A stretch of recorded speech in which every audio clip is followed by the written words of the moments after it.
Programang ito ay rated SPG. Striktong patnubay at gabay ng magulang ang kailangan. Maaaring may masiselang tema, lengguwahe, karahasan, sexual, horror o droga na hindi angkop sa mga bata. Mga kaganapan sa Lilet Matias. Tapos na ang kaso ni Mia at ng kanyang mga kapatid na si Tomas at Ramon.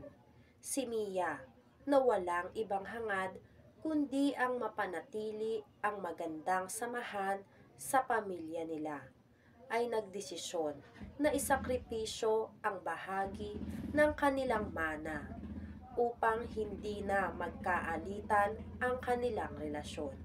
Nais niyang maging buo pa rin ang kanilang pamilya, kaya't hindi niya pinili ang yaman, kundi ang pagmamahal ng kanyang mga kapatid. Pagkatapos ng paglilitis, agad na umuwi si Mia sa kanilang bahay at nagsimulang maghanda para sa pagbalik sa probinsya. Dala ang pagnanais na makapagbagong buhay. Sumama sa kanya si Lilet sa bahay na laging nandyan upang damayan siya. Habang naghahanda si Mia, dumating sina Ramon at Tomas. Nagulat sila nang malaman na aalis na si Mia sa bahay nila at magbabalik sa probinsya upang magsimula ng bagong buhay. Nagkaroon sila ng matinding pag-uusap magkakapatid. Dito napagtanto ni Tomas na tama nga si Ramon. Mas mahalaga ang pamilya kaysa sa kahit na anong material na bagay. Kaya't nagpasya siyang tulungan si Mia at alagaan siya sa kanilang bahay upang makapagtapos ito ng pag-aaral. Nag-ayos na ang kanilang mga alitan at masaya si Lilet sa nasaksihang pagkakaayos ng magkakapatid. Masaya siyang makitang natutunan ni Tomas na ang mga bagay na talagang mahalaga ay ang mga relasyon sa pamilya, hindi ang mga kayamanang pangsarili. Sa kabilang banda, nagkaroon na rin ng pagkakataon si Lilet at Eira na mag-usap. Nais ni Lilet na humingi ng tawad, ngunit hindi pa rin maibalik ni Eira ang kanyang tiwala. Nagkaroon sila ng emosyonal na pag-uusap. Hindi pa rin nila naayos ang kanilang hidwaan at iniwan si Lilet na malungkot at luhaan.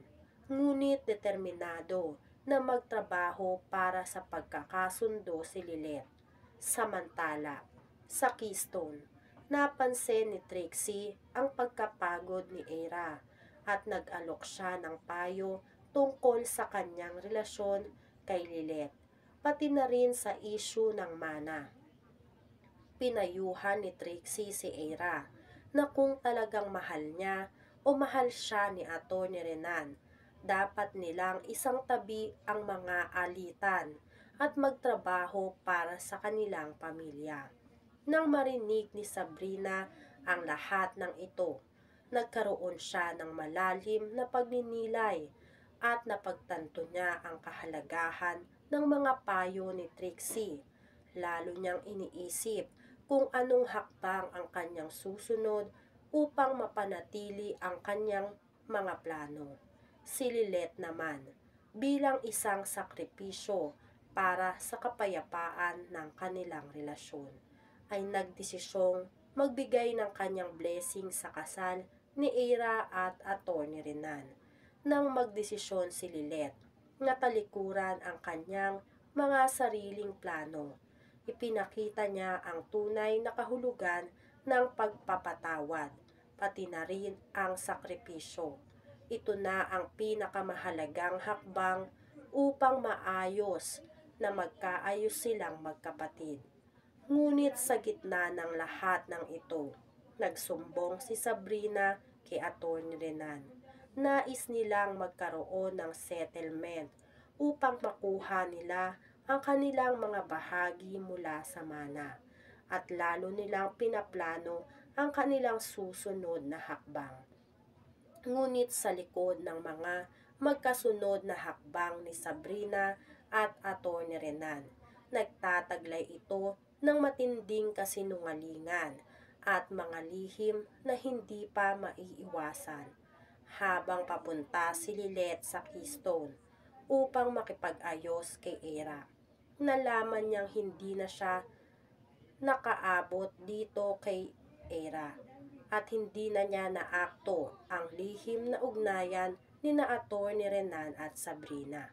Sa pagkakataong iyon, nagpasya si Lilet na hindi na siya magpapakumbaba pa.